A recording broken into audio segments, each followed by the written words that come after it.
4장 8절부터 11절까지의 말씀을 합독을 하시겠습니다. 김보선 목사님 봉독해 주시죠. 예, 감사합니다. 같이 합독합니다. 시작.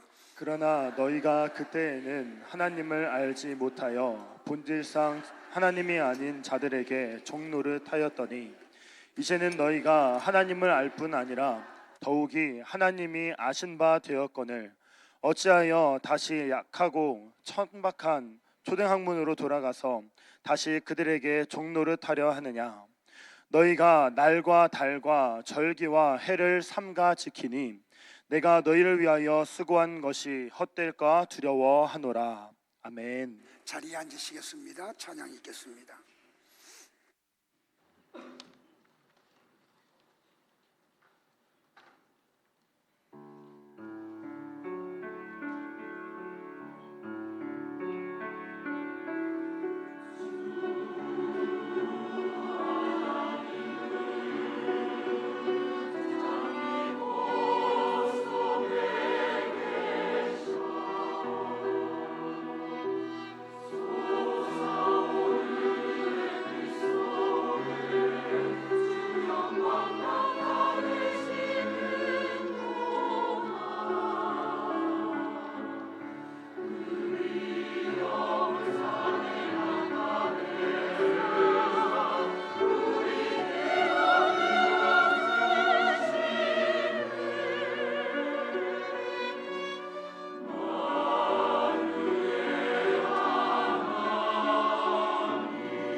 옆에 분들 같이 한번 축복할까요? 메리 크리스마스 하고요.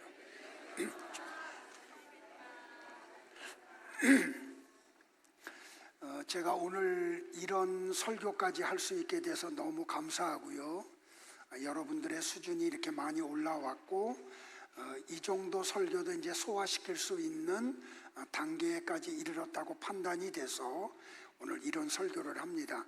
좀 잘 집중해서 들어주시기를 당부를 드리고요. 우리 저희 조선아 집사님 마이크 조금만 좀 내려주실래요? 요 앞에 있는 거. 네, 김성만 집사님.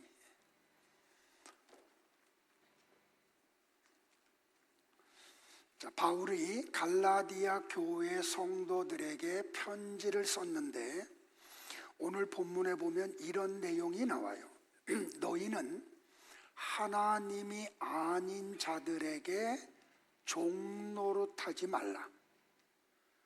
여러분들, 이게 세상 사람들에게 한 말이 아니고 1세기에 살고 있는 갈라디아 교회 성도들에게 바울이 한 권면이에요. 그러면 그들은 하나님이 아닌 자들에게 종노릇하고 있다는 게 전제가 됐죠. 근데 하나님 아닌 자들에게 종노릇한다고 했는데 그 하나님이 아닌 자들을 가리켜서 뭐라고 말했냐면 초등학문이라고 언급을 했습니다. 다시 말하면 갈라디아 교회 성도들이 하나님을 알지 못할 때 다른 방법을 통해서 구원을 이루려는 시도를 하고 있었다는 말입니다.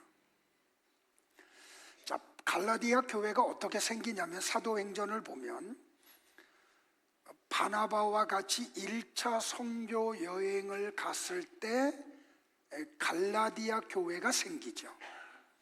그리고 바울은 2차에 신라를 데리고 가서 갈라디아 교회에 다시 한번 복음을 전해요. 그러니까 갈라디아 교회는 바울이 전한 복음을 듣고 생긴 교회가 갈라디아 교회예요.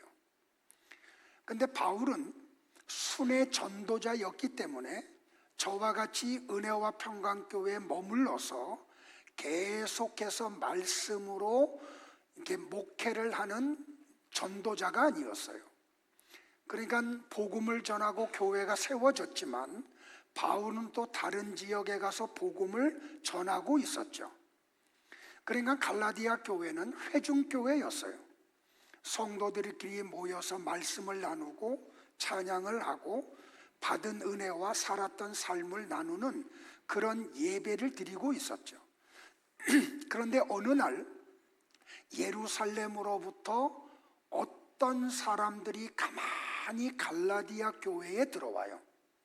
그 어떤 사람들이 누구냐면 율법주의자들, 할례주의자들이 갈라디아 교회에 가만히 들어와서 바울이 전하지 않은 다른 복음을 전하기 시작을 해요.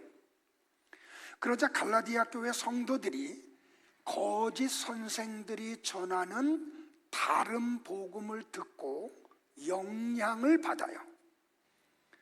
그래서 하나님이 아닌 것을 따르기 시작을 해요. 그래서 바울이 이 소식을 듣고 그냥 격분해서 쓴 편지가 갈라디아서예요. 그래서 갈라디아서 1장에 보면 바울이 갈라디아 교회를 향해서 엄중하게 이렇게 이야기를 해요.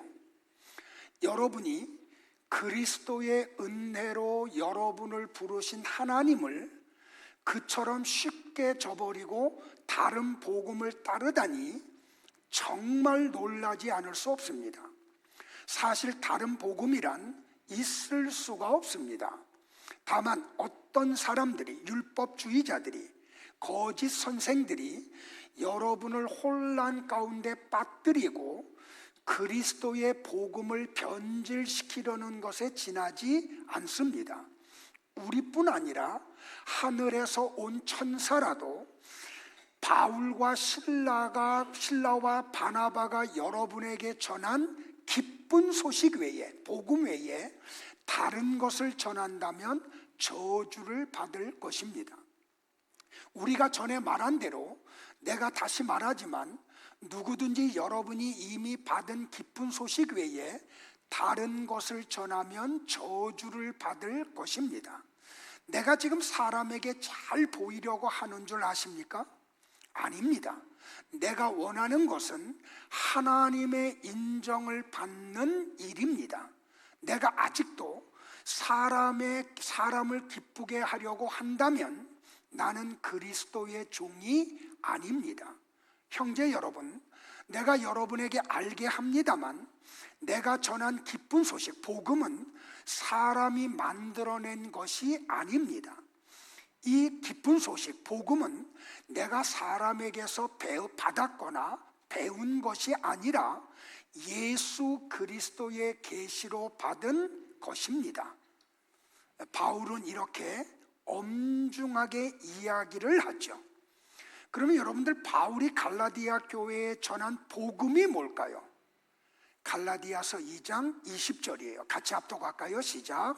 내가 그리스도와 함께 십자가에 못 박혔나니 그런즉 이제는 내가 사는 것이 아니요 오직 내 안에 그리스도께서 사시는 것이라. 이제 내가 육체 가운데 사는 것은 나를 사랑하사 나를 위하여 자기 자신을 버리신 하나님의 아들을 믿는 믿음 안에서 사는 것이라. 갈라디아서 3장 13절과 14절을 연이어서 합독합니다. 그리스도께서 우리를 위하여 저주를 받은 바 되사 율법의 저주에서 우리를 속량하셨으니 기록된 바 나무에 달린 자마다 저주 아래에 있는 자라 하였음이라. 이는 그리스도 예수 안에서 아브라함의 복이 이방인에게 미치게 하고 또 우리로 하여금 믿음으로 말미암아 성령의 약속을 받게 하려 함이라. 바울이 갈라디아 교회에 전한 복음은 예수 그리스도죠.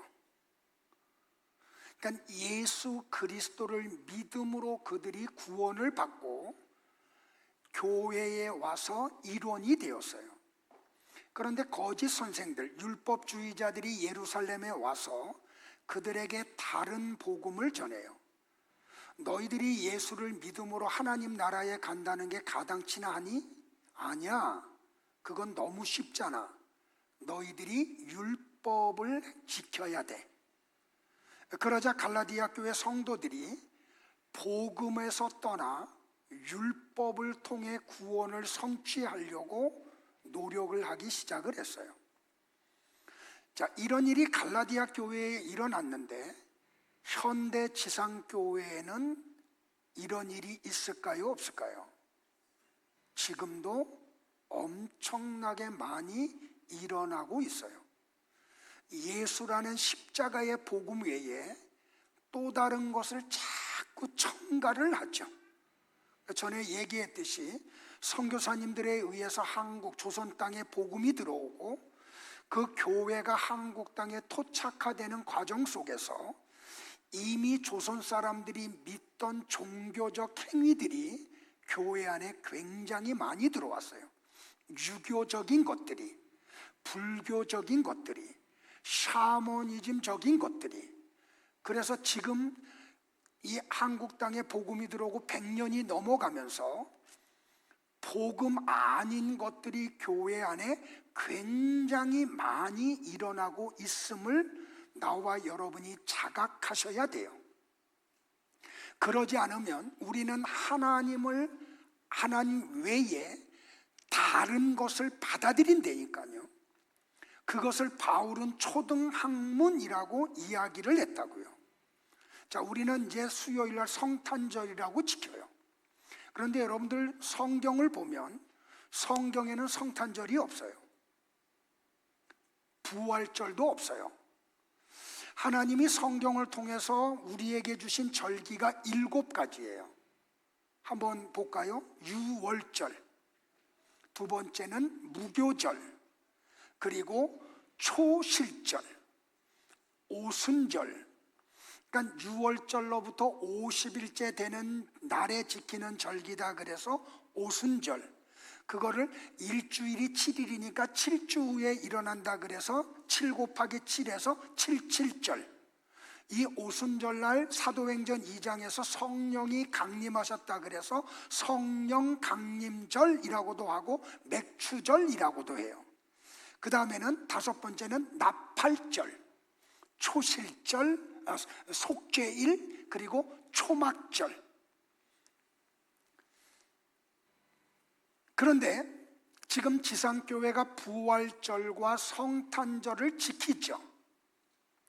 자, 잘 한번 따라와 보기를 바라요. 자, 그러면 교회의 부활절과 성탄절이 언제부터 시작이 됐는가? 주후 1세기와 2세기에는 교회에 성탄절도 없었고 부활절도 없었어요. 그런데 역사를 보면 주후 313년 2월 3일경에 콘스탄틴이라는 사람이 이태리를 통일을 해요. 로마를 통일을 해요. 통일을 하고 난 다음에 313년 2월 3일 날 밀라노에서 칙령을 내려요.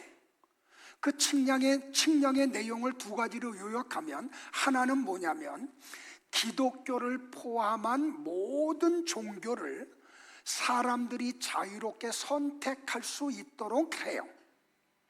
2번째는 디오클레티아누스 황제 때에 몰수했던 집회 장소와 재산을 다시 무상으로 반환한다는 것이 밀라노의 칙령이었어요. 그리고 기독교를 로마의 국교로 인정을 해요. 그래서 300년 동안 카타콤에서 신앙생활을 하던 성도들이 밀라노의 칙령, 콘스탄틴 대제의 밀라노 칙령이 있고 난 후에 지상으로 올라와요. 그래서 지상에서 예배를 드리기 시작을 해요. 그런데 예배를 드리다 보니까 콘스탄틴 대제의 어머니가 크리스찬이야. 그러니까 신앙과 관계없이 황제의 눈에 들어서 출세하려고 하는 고관 대작들과 기업인들이 교회에 물밀듯이 들어와요. 그러니까 자연적으로 이들은 세상에서 공부를 더 많이 한 자들이고 세상 권세도 가지고 있고 돈도 많이 가지고 있어요. 그러다 보니까 교회의 주도권이 카타콤에서 신앙생활하던 성도들에게서 이 사람들에게로 옮아가요. 그러니까 이 사람들이 교회의 주도권을 갖자 교회 안에서 하나님과 관계없는 일들이 벌어지기 시작을 해요. 그런 가운데 나타난 게 뭐냐면 자꾸 성화, 그림을 그려서 붙이기 시작을 하고 어떤 모양들을 자꾸 갖춰요.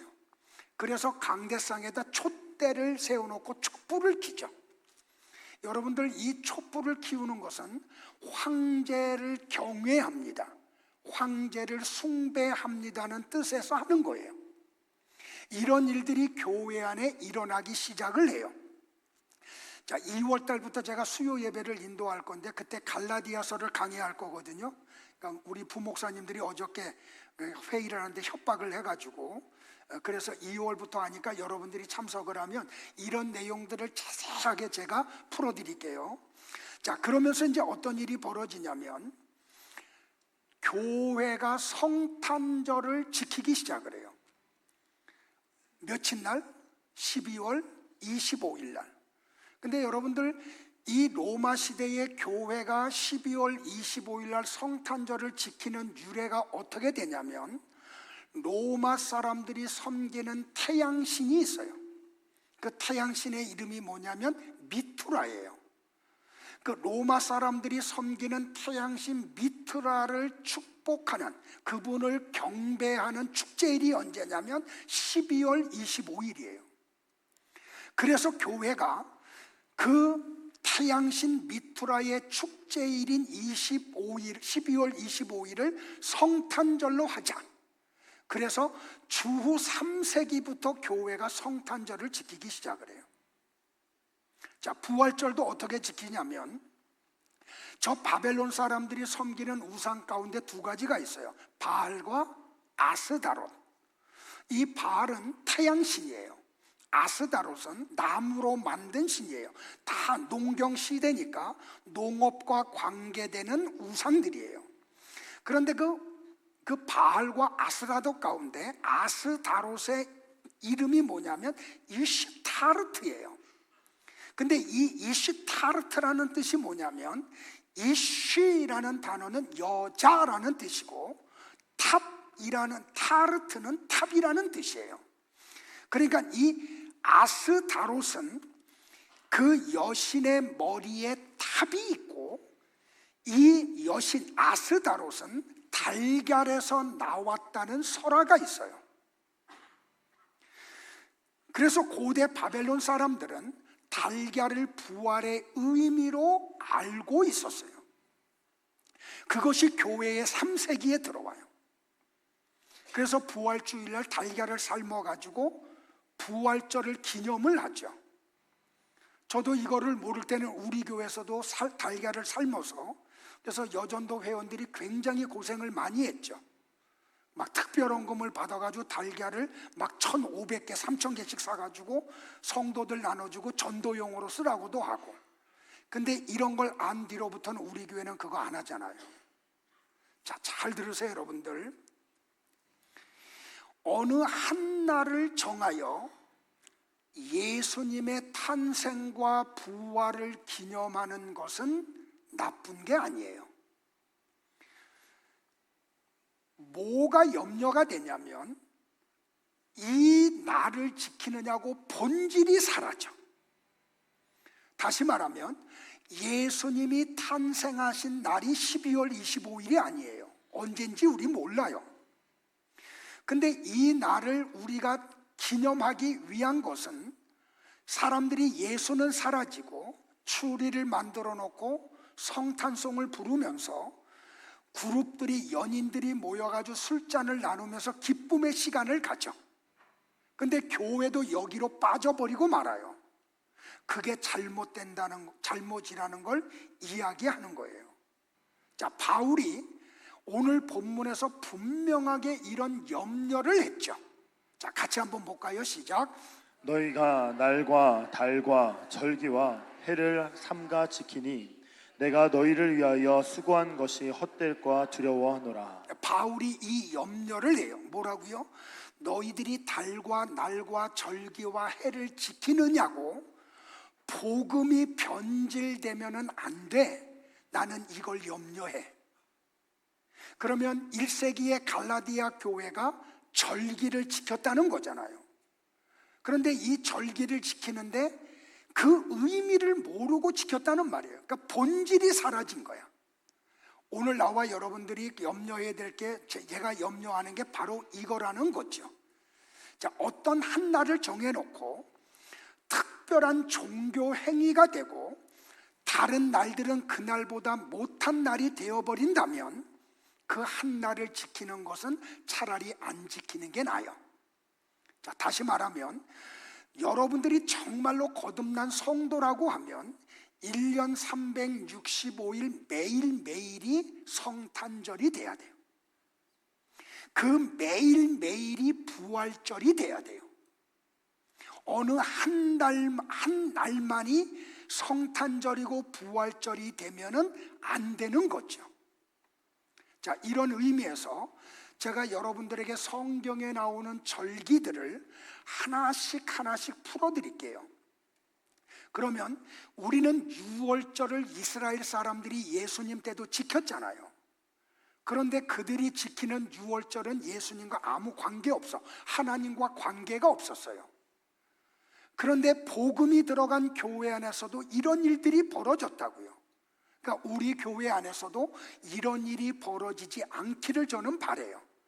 그래서 오늘부터 제가 이 성경에 나오는 절기를 가지고 이 절기는 어떤 의미가 있고 그 절기 속에서 하나님이 우리에게 원하는 것이 무엇인지를 하나하나 풀어서 가르쳐 드릴게요.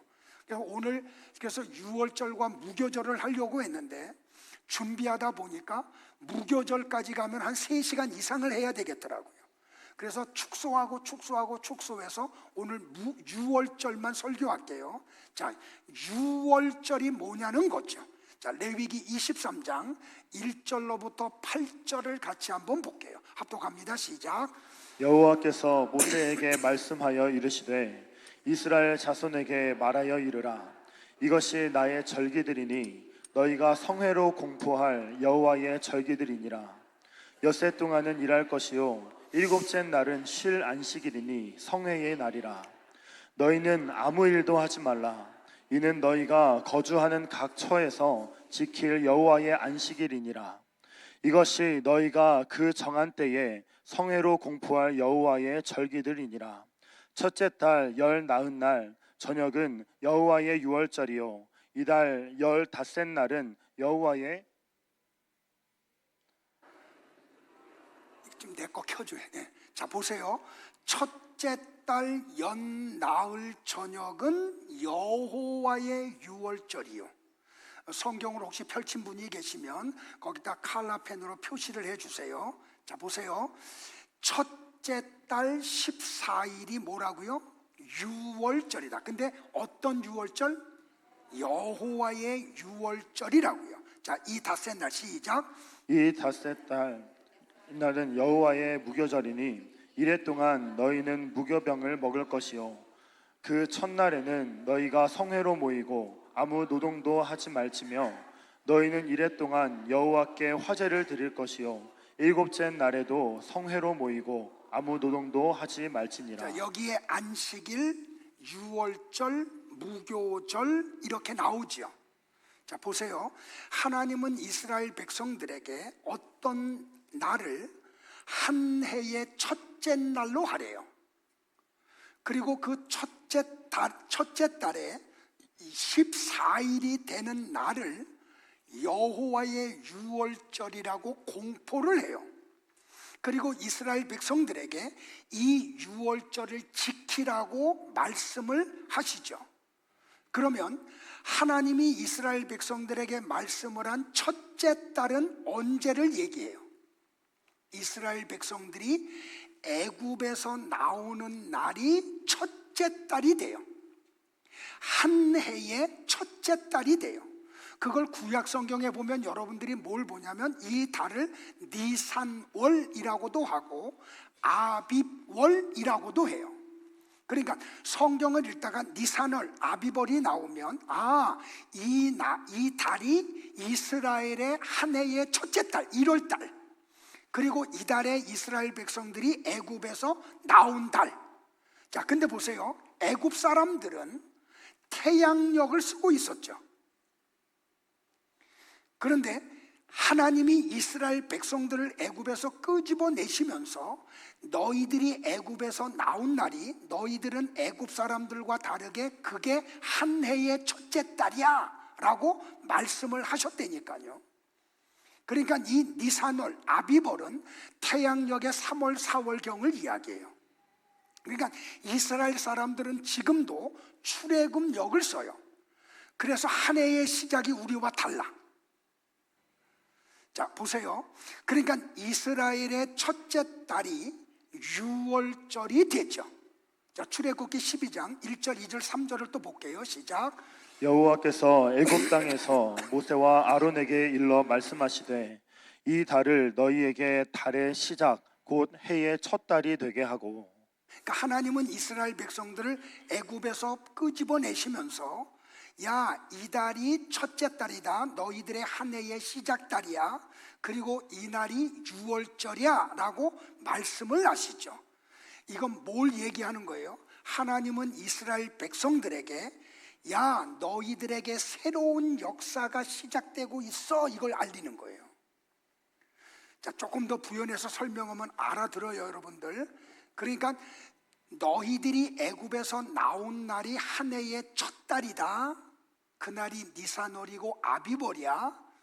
그렇게 애굽 사람들과 다른 출애굽력을 쓰라고 하는 것은 너희들은 이제 새로운 삶을 사는 것임을 이야기하는 거예요. 자, 그런데 유월절에는 장자들이 죽어야 되는 날이에요. 그러니까 사람의 첫 번째 아들이든지 짐승의 첫 번째 새끼는 죽어야 되는 거죠. 자, 출애굽기 13장 2절을 볼게요. 시작. 이스라엘 자손 중에서 사람이나 짐승을 막론하고 태에서 처음 난 모든 것은 다 거룩히 구별하여 내게 돌리라. 이는 내 것이니라 하시니라. 자, 첫 번째 것은 하나님의 것이래요. 그것은 다 내 거래요. 그러니까 나한테 제물로 바쳐라 라고 말씀을 해요.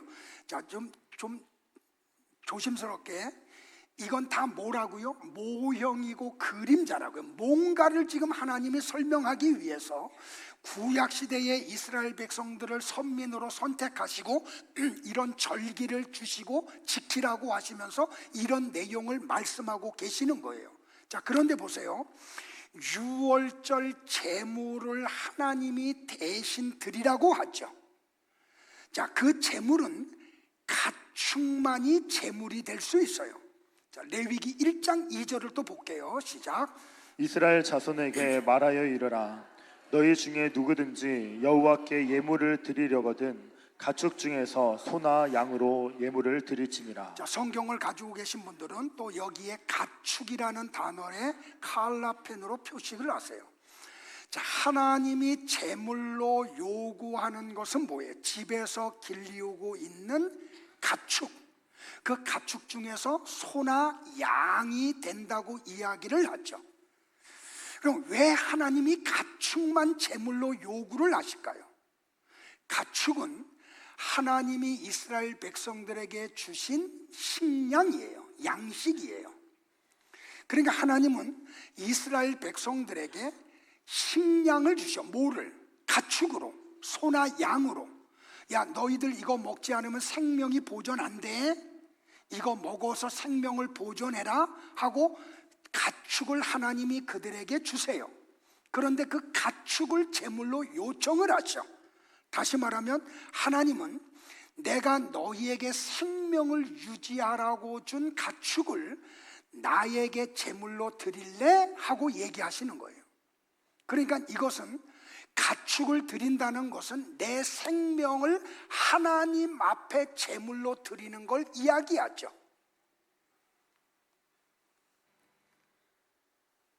그러니까 다시 말하면 하나님이 야, 내가 너희들에게 준 모든 것은 너희들의 생명을 유지하기 위해서 준 거야 라고 이스라엘 백성들에게 설명을 하시는 거예요. 그리고 너희들은 내가 생명을 유지하기 위해서 준 그 가축을 나한테 제물로 드려 라고 요청을 하는 거예요. 자, 다시요. 내가 지금 누리고 있는 모든 것은 하나님이 선물로 주신 거죠. 건강도, 시간도, 물질도, 직업도, 이 모든 것을 하나님이 주신 거죠. 하나님이 우리에게 이 모든 것을 왜 주셨어요? 생명을 유지하라고. 그 하나님이 우리에게 그 생명을 유지하라고 주신 것을 제물로 드리라고 요청을 해요.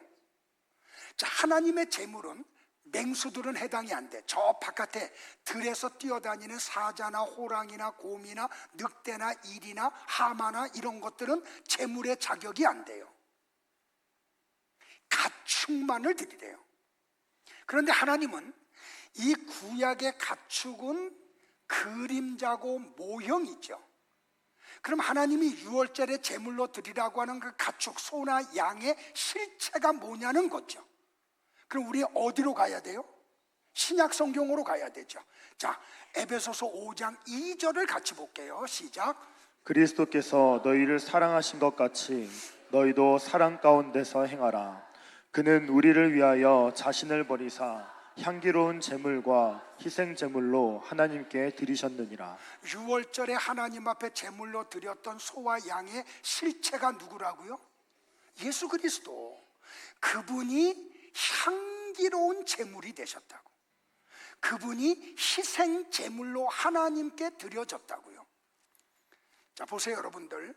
그러니까 여기 유월절에 이스라엘 백성들이 매년 절기마다 드렸던 소와 양의 실체는 누구예요?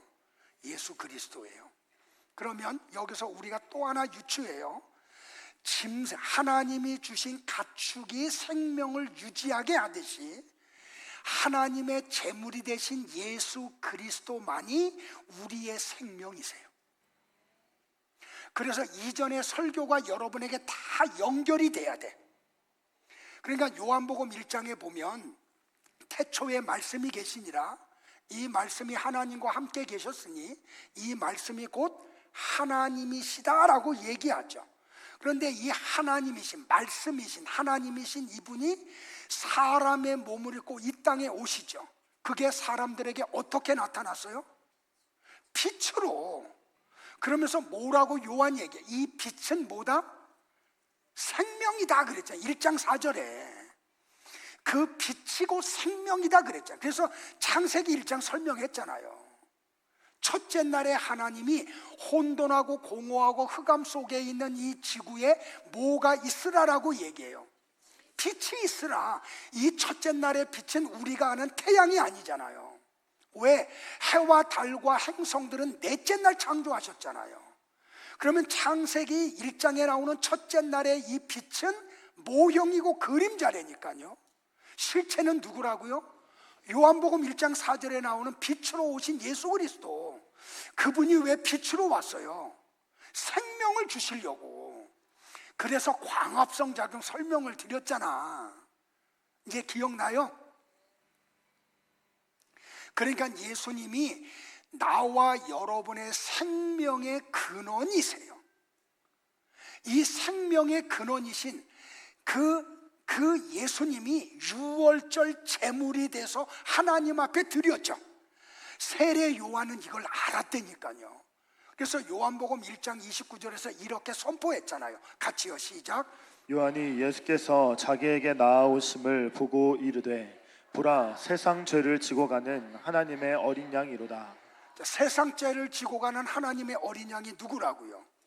예수 그리스도라고요. 자, 조금만 더 나갈게요. 그래서 신약 성경에 예수님은 죄가 없는 하나님의 맏아들이다라고 이야기를 하는 거예요. 히브리서 기자가 이 얘기를 하잖아요. 자, 히브리서부터 볼게요. 시작. 그러므로 우리에게 큰 대제사장이 계시니 승천하시니 곧 하나님의 아들 예수시라. 우리가 믿는 도리를 굳게 잡을지어다. 우리에게 있는 대제사장은 우리의 연약함을 동정하지 못하실 리가 아니요 모든 일에 우리와 똑같이 시험을 받으신 이로되 죄는 없으시리라. 자, 예수님을 가리켜서 히브리서 기자가 뭐라고 설명을 해요? 그분은 하나님의 아들이라고, 맏아들이에요. 근데 이분은 뭐가 없다고요? 죄가 없으신 분이라고요. 그래서 유월절 양은 어떤 자격을 가져요? 1년 된 양. 왜 1년 된 양이어야 돼요? 흠없고 허물이 없어야 되기 때문에.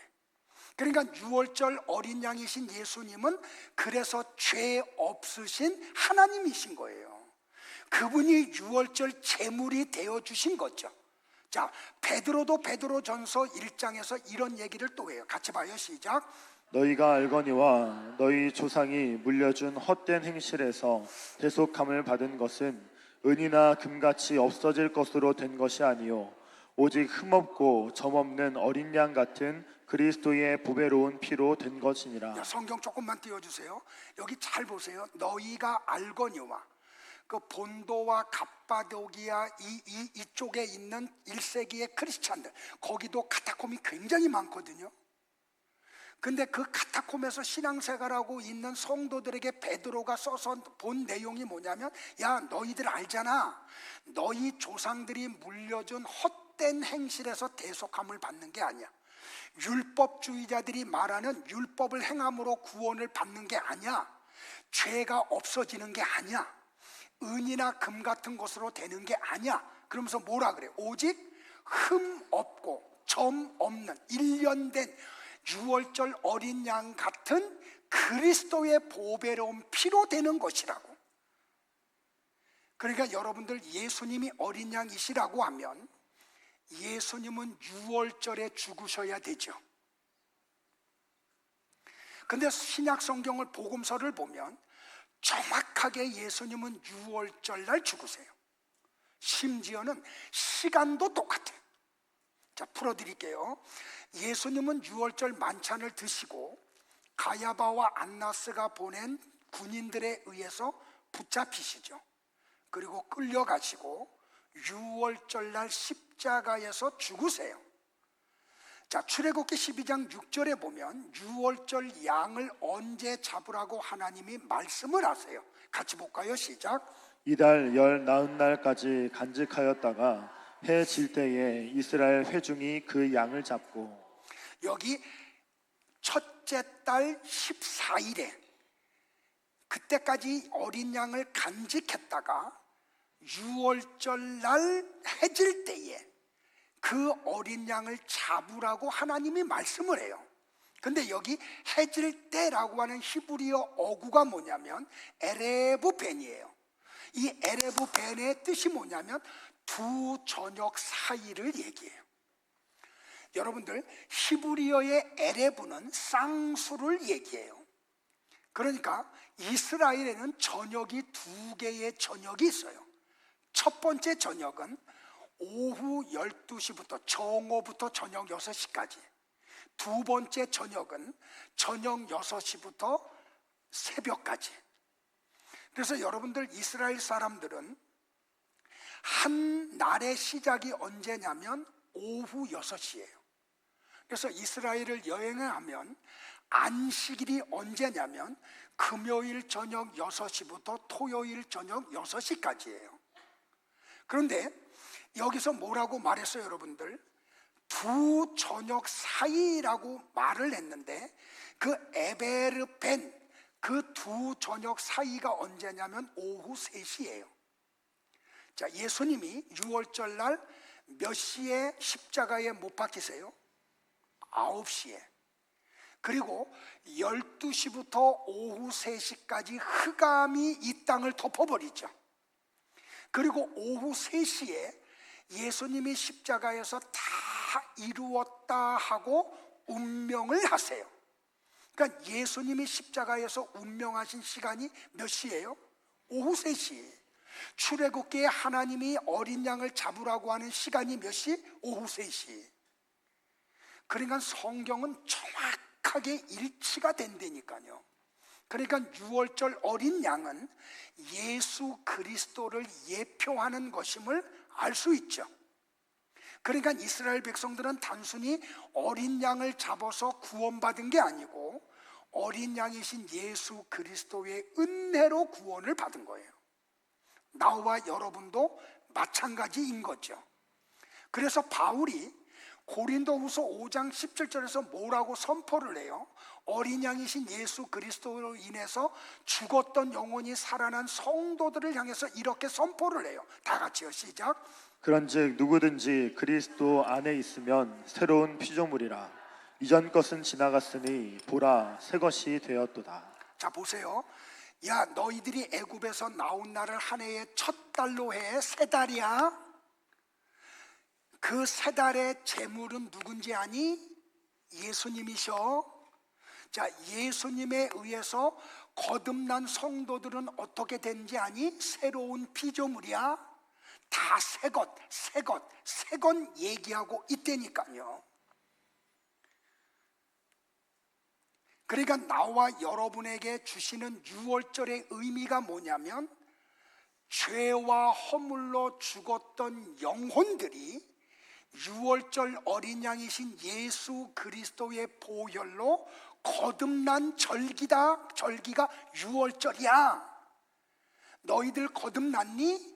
그러면 너희들은 새로운 피조물이야. 그게 너희들의 첫 달이야. 다 연결되고 이야기를 하고 있다니까요. 그러므로 유월절 어린 양이신 예수 그리스도로 인해서 새로운 피조물이 된 성도는 예수님과 똑같은 유월절 양으로 살아야 되는 자들인 거죠. 그러니까 우리는 날마다 죽어야 되는 자들이에요. 그러니까 바울이 이 비밀을 알았기 때문에 그가 뭐라고 고백을 해? 나는 날마다 죽노라. 왜?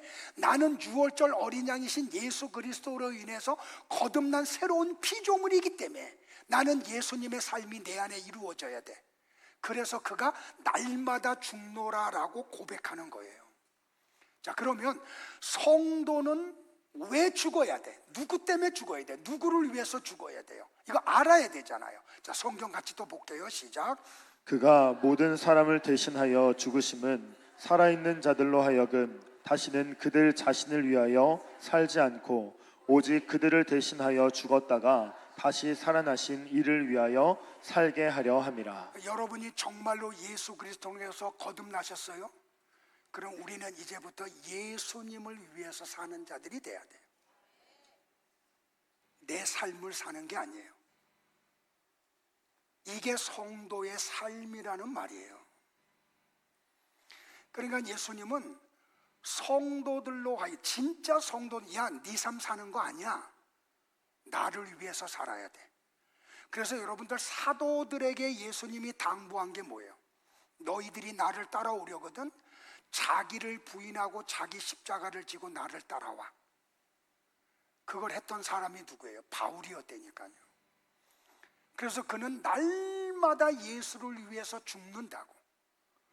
그러니까 예수라는 복음, 이걸 전하기 위해서 자기는 살아죠. 이게 성도의 삶이에요. 나와 여러분의 삶이 그렇게 되기를 주의 이름으로 축복을 해요. 자, 말씀 정리할게요. 유월절은 애굽에 있는 모든 가정의 맏아들들이 죽는 날이에요. 그럼 왜 하나님이 맏아들을 죽이실까요? 장자는 남자를 대표해요. 그러니까 여러분들, 저도 이제 6남매인데 우리 부모님에게 있어서 저는 막내 아들이거든요. 맏아들이 제일 중요해. 맏아들들은 몰라. 예. 그래서 이 고대 시대에 장자는 그 가정에 있는 남자를 대표해요. 그러니까 남자는 그 가정을 대표해요. 그러니까 장자, 맏아들은 그 가정을 대표해요. 근데 하나님이 장자를 죽이시겠다는 것은 그 가정을 멸해 버리겠다는 거죠. 근데 애굽에 있는 모든 장자를 다 죽이겠다고 말씀을 하세요. 그러면 뭐예요? 애굽 전체를 죽이겠다는 거죠. 자, 그런데 특별한 그런 멸망 가운데 하나님이 복음을 모세를 통해서 주세요. 자, 어떤 가정은 죽음이 찾아오질 않아. 어떤 가정이요? 장자 대신, 맏아들 대신 죽임을 당하는 어린 양의 피가 문설주와 임방에 발라져 있으면, 자, 문설주와 임방이 뭐냐면 문이 있고, 이미지 띄워주세요. 양쪽을 설주라고 그래요. 그리고 문 위를 임방이라 그래요. 근데 정확하게 말하면 문 위에다가 발라요. 그래서 그 임방을 뭐라고 말하냐면 상임방이라 그래요. 그러니까 어린 양이, 장자들 대신 죽임을 당한 어린 양이 죽으면서 흘린 피가 문설주와 임방에 발려진 가정에는 하나님의 죽음이 침입하지를 못해요. 근데 여러분들 보세요. 그러니까 애굽 사람이냐 이스라엘 사람이냐가 죽음에서 면해지는 조건이 아니야. 자격이 아니야. 어린 양의 피가 그 집에 있느냐가 자격이고 조건이에요. 그러니까 여러분들 보세요. 어린 양의 피가 중요한 거죠. 이스라엘 백성이라고 할지라도 모세를 통해서 선포된 복음을 믿지 않은 가정은 어린 양을 안 잡았죠. 안 잡으니까 피가 없잖아요.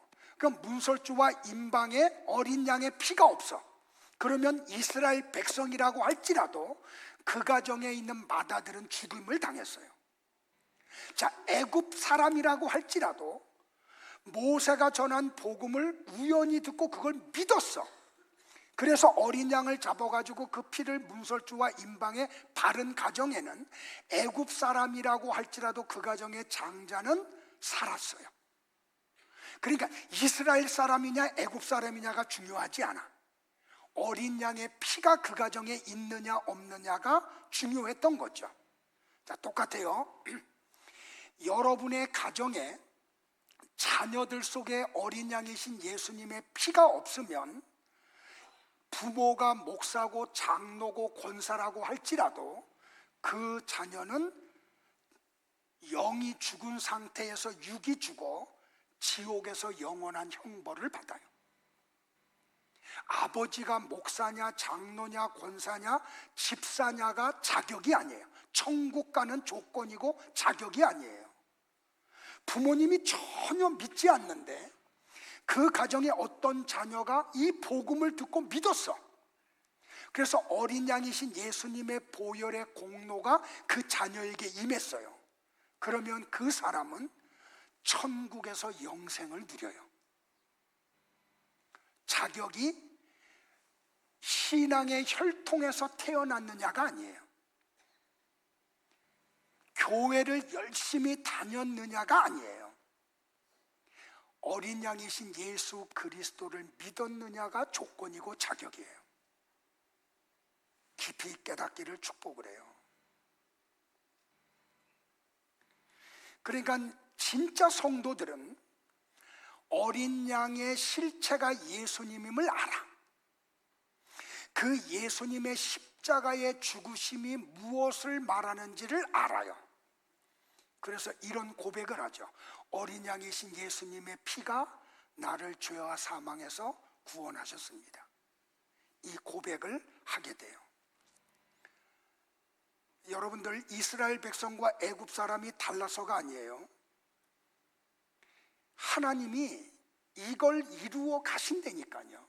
그래서 하나님이 400년 전에 아브라함을 찾아가시고 아브라함과 언약을 맺으세요. 여러분들, 제가 놀라운 비밀 하나 가르쳐 드릴게요.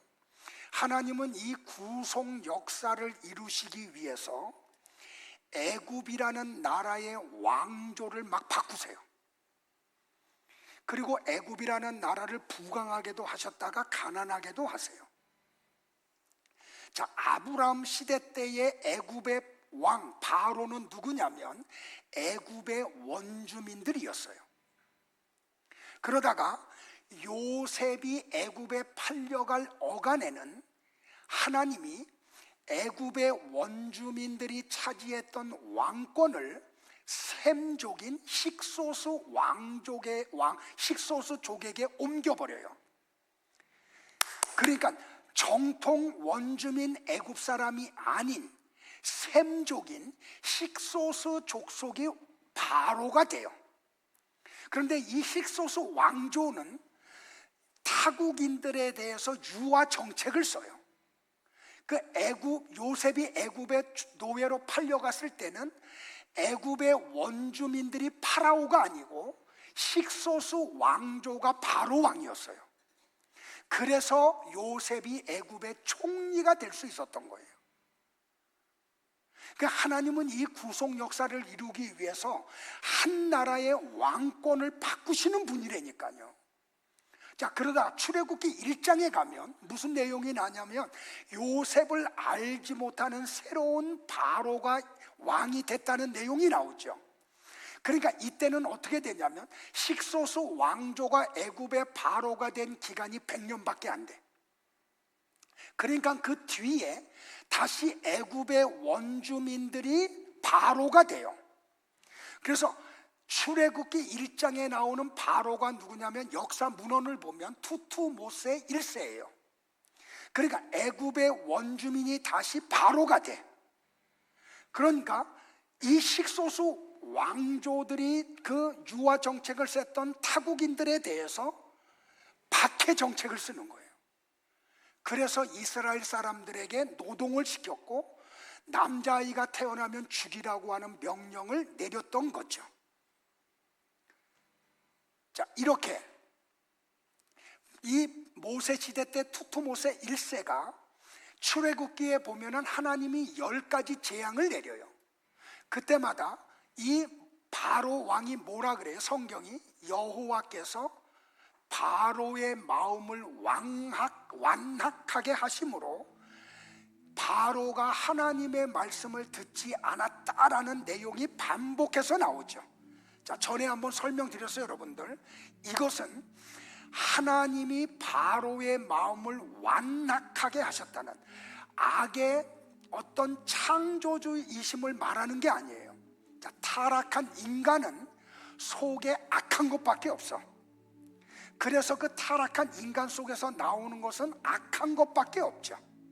자, 예수님이 바리새인들과 사두개인들의 누룩을 조심하라고 얘기하시잖아요. 그때 제자들이 처음에는 말귀를 못 알아먹어. 그랬더니 나중에 주님이 설명해 주잖아. 야, 내가 먹는 얘기하는 거 아니야. 저 바리새인들과 사두개인 속에서 나오는 게 다 악한 거야. 이렇게 얘기하시잖아요. 다시 말하면 이게 뭐냐면 하나님이 바로의 마음을 완악하게 했다는 게 아니고 원래 완악한 바로에게 하나님이 은혜를 주시지 않았다는 뜻이에요. 하나님의 은혜가 임하지 않으면 인간 속에서 나오는 것은 악한 것밖에 없어. 이해돼요? 나와 여러분들이 인격이 훌륭해서 이 말씀을 알아먹는 게 아니야. 하나님이 은혜를 주신 사람들, 하나님의 은혜를 받은 사람들만 이 말씀이 뭔지를 알아먹어요. 이 말씀의 가치를 안 되니까요. 그러니까 그 사람들은 눈이 지금 초롱초롱해.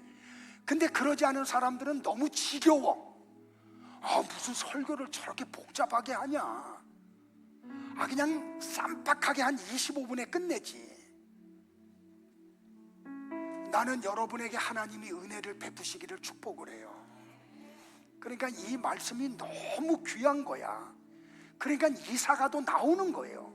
우리 집사님 부부는 애들까지 데리고 와서 저녁 늦게까지 있어요.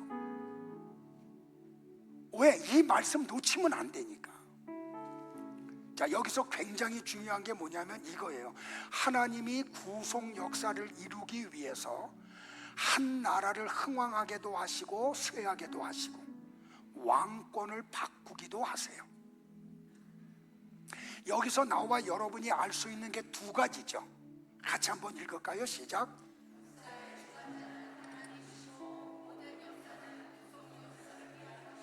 이거 놓치지 마세요.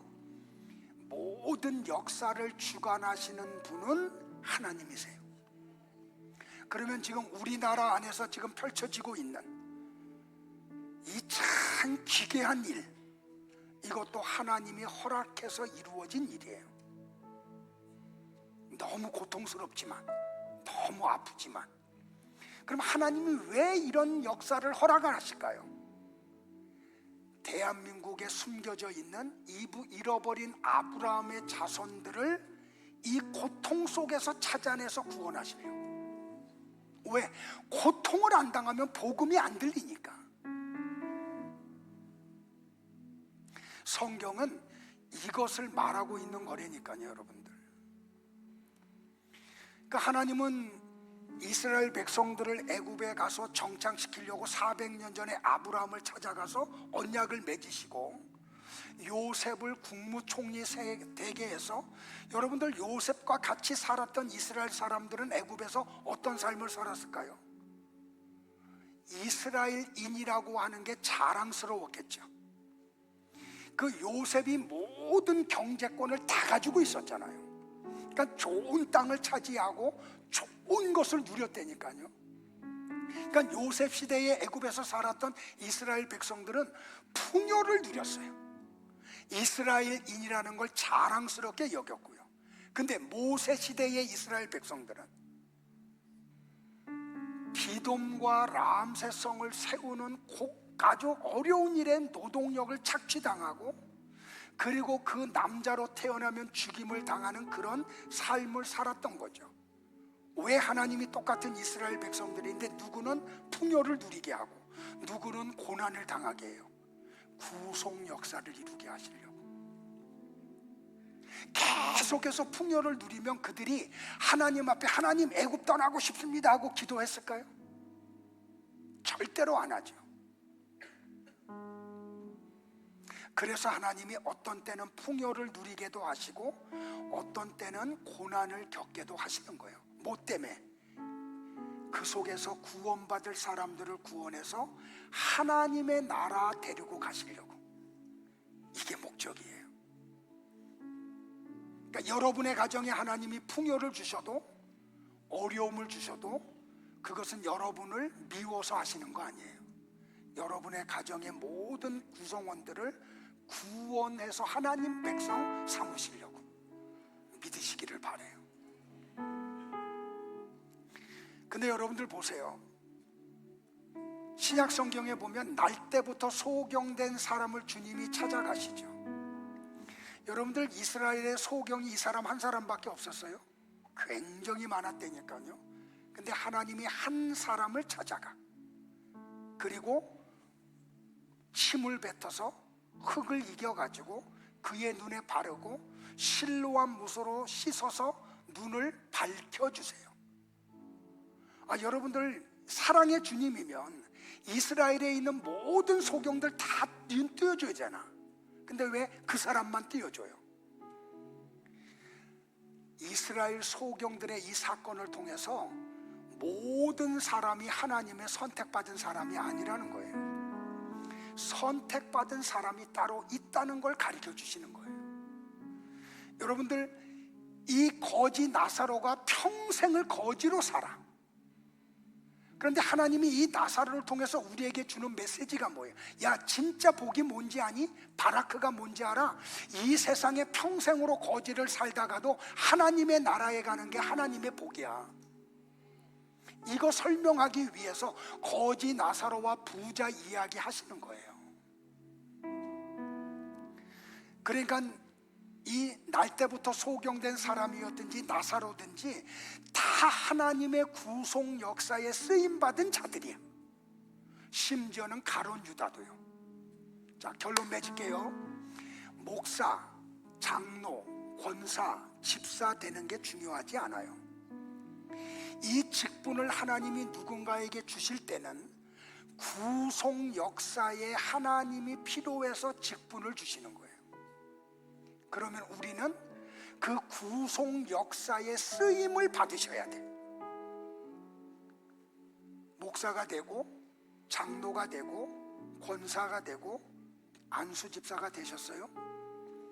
여러분의 가정에 가서 복음 전하는 전도자들이 돼야 돼요. 교회에서 권세 누리라고 그 직분 주시는 게 아니고 딴 거 하면 안 되는 거예요. 근데 이 구속 역사는 반드시 이루어져요. 그래서 나와 여러분은 어차피 이루어질 하나님의 구원 역사에 선하게 쓰임받기를 바래요. 악하게 쓰임받지 않기를 바래요. 여러분들 예를 들면 가룟 유다가 가야바에게 가서 은 30을 받고 예수님을 팔지 않았어도 예수님은 어떤 경로를 통해서든지 십자가에서 죽으셨을 거예요. 왜? 그분은 그거 하러 오셨기 때문에.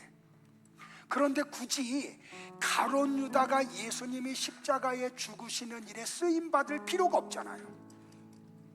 예수님이 뭐라고 얘기해? 저 사람은 차라리 나지 않았으면 좋을 뻔했었다고요.